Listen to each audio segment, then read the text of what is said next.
Today's topic is about how a narcissist can break your spirit and make you suffer even after the relationship ends. I'll also share 3 ways you can overcome what you've been through with a narcissist and begin to heal from narcissistic abuse, God willing. Hello and welcome. In today's episode, we're going to talk about narcissism. Before we dive into the discussion, if you find this video helpful, don't forget to like and subscribe to the channel. Also, hit the notification bell so you don't miss any of our new content. All right, everyone, we need to agree on something. Leaving a narcissistic relationship or dealing with the aftermath of a breakup with a narcissist, whether you're the one who left or they left you, unfortunately, you come out of that relationship feeling like something inside you is broken. There are emotional cracks in your personality. You feel, in short, like you're seeing yourself for the first time. That's exactly what we'll be discussing in this episode, so we can at least understand what's really happening to us. It's well known that narcissists are masters of manipulation, experts in playing with people's minds. When a narcissist first met you, or before getting into a relationship with you, you were in a state of emotional stability. You were always ready to help others and please people with complete sincerity. And despite everything you did for the person you were with, unfortunately, they responded with continuous abuse and insults, targeting your personality and your mind. Yet, you still managed to try and keep your composure, constantly finding excuses for their behavior, even if it meant sacrificing yourself just to keep the relationship going. But unfortunately, because of the constant emotional and psychological abuse, your lack of experience, and your inability to predict the narcissist's behavior, something starts to happen inside your mind. You begin to feel, as they say, like you're walking on eggshells, afraid to make a mistake, afraid to speak, afraid to do anything. That's mainly because he's constantly criticizing you and your behavior. So you're always scared to say or do anything in case you get it wrong, and he starts blaming you again, as usual. Even after the relationship ends, you don't easily go back to the person you used to be. You continue to suffer for a while because you've developed a kind of self-doubt and lack of confidence. Another way the narcissist tries to break you, and it's one of the long-term effects of a narcissistic relationship, is by disconnecting you from yourself completely. He makes you feel like you're a totally different person. Throughout the relationship, you're constantly thinking about what he likes and doesn't like, and all your actions revolve around his preferences. You always ask yourself, if I do this, will he be mad at me? Will he be upset? You're always anxious about his unpredictable reactions, even when you haven't done anything wrong to deserve that angry outburst. You keep asking yourself, what did I do wrong? Why is he this angry? Why is he reacting like this? You end up, during the relationship, thinking about everything except yourself. You care about everything except your own feelings. Your only concern becomes pleasing the narcissist, keeping him satisfied at all costs. That's why, when a victim leaves the relationship, she feels like a completely different person. It becomes extremely difficult to return to the natural personality she had before being with him. The problem is that after leaving that toxic relationship, you find yourself afraid to even look at yourself or your emotions because they feel unfamiliar, like something strange. You were never allowed to even think about them during the relationship. You were never allowed to object to anything or express anger about any hurtful behavior. You weren't even allowed to feel tired from your constant efforts to please him, to the point that you weren't even allowed to be sick or need someone to take care of you. That's why, after the breakup, you start to deal with all these emotions for the first time, but with a deep sense of exhaustion, because now you're facing both extremes. Before, during the relationship, you weren't allowed to feel or express any of this. But now that you've gained your freedom and left that toxic relationship, it's only natural that the focus you once put entirely on him is now gone, and you're starting to think about yourself more. What happened is that he basically forbade you from thinking about even your most basic rights, and made you believe that if you even considered those things, it would cause problems in the relationship. That's why you completely stopped thinking about yourself or your emotions, and this is what's called being disconnected from yourself.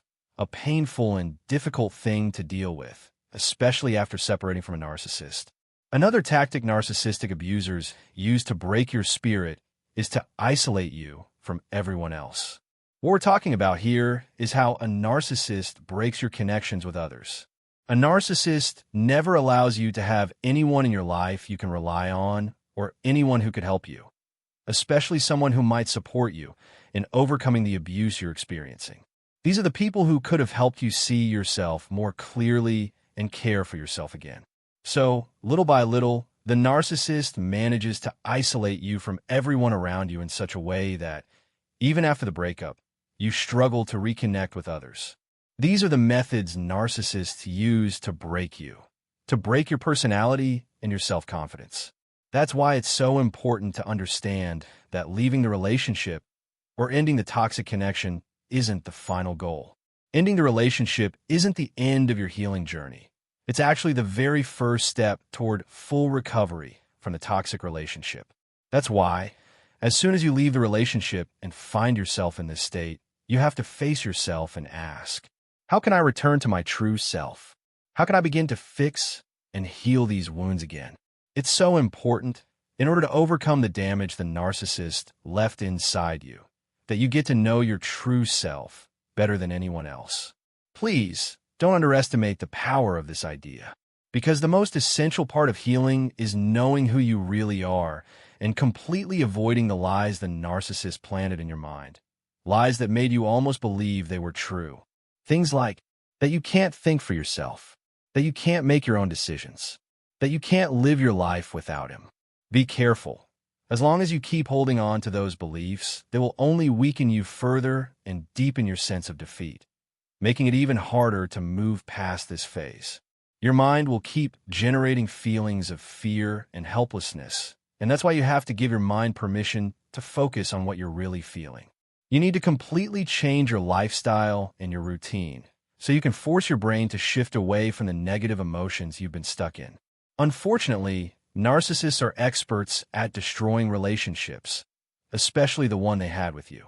Even after the breakup, they manage to manipulate how others see you, to the point where you start doubting yourself and thinking that this version of you might be the real one. The narcissist's goal is to make it difficult for you to even consider starting a new relationship after leaving them. That's why it becomes incredibly hard, after the relationship ends, to trust people again. You always feel afraid to let anyone get close to you. It's so important that you begin reconnecting with the people who were once in your life, the ones the narcissist worked so hard to separate you from, out of fear that they might influence or support you. Try to rebuild those relationships and bonds. Doing that will really help you overcome the emotional shock you're going through. And remember, having a support group is absolutely essential.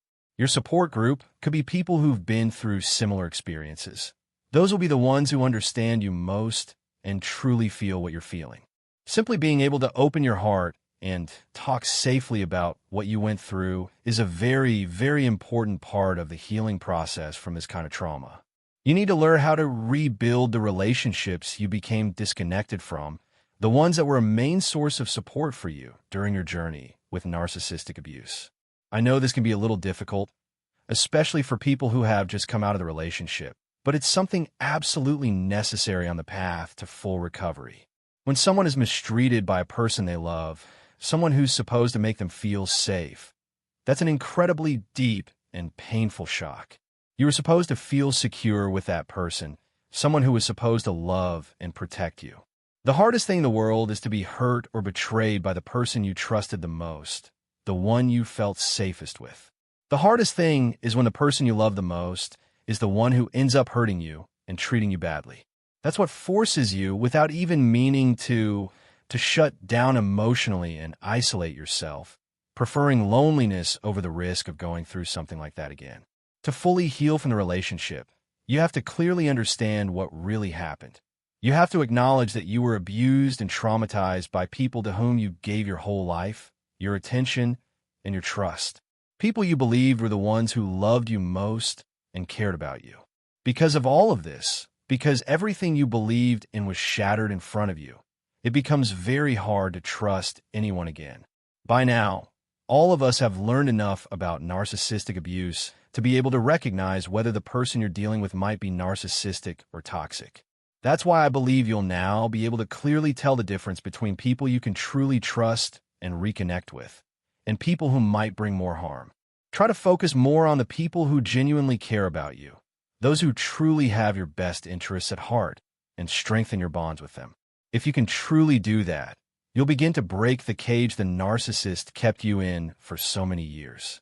If you can gradually take these steps, you will help yourself start to overcome and let go of the damage caused by being in a relationship with a narcissist. And finally, I hope you found this discussion helpful, and I look forward to seeing you in the next episode with a new topic about narcissism. Thank you, and peace be upon you.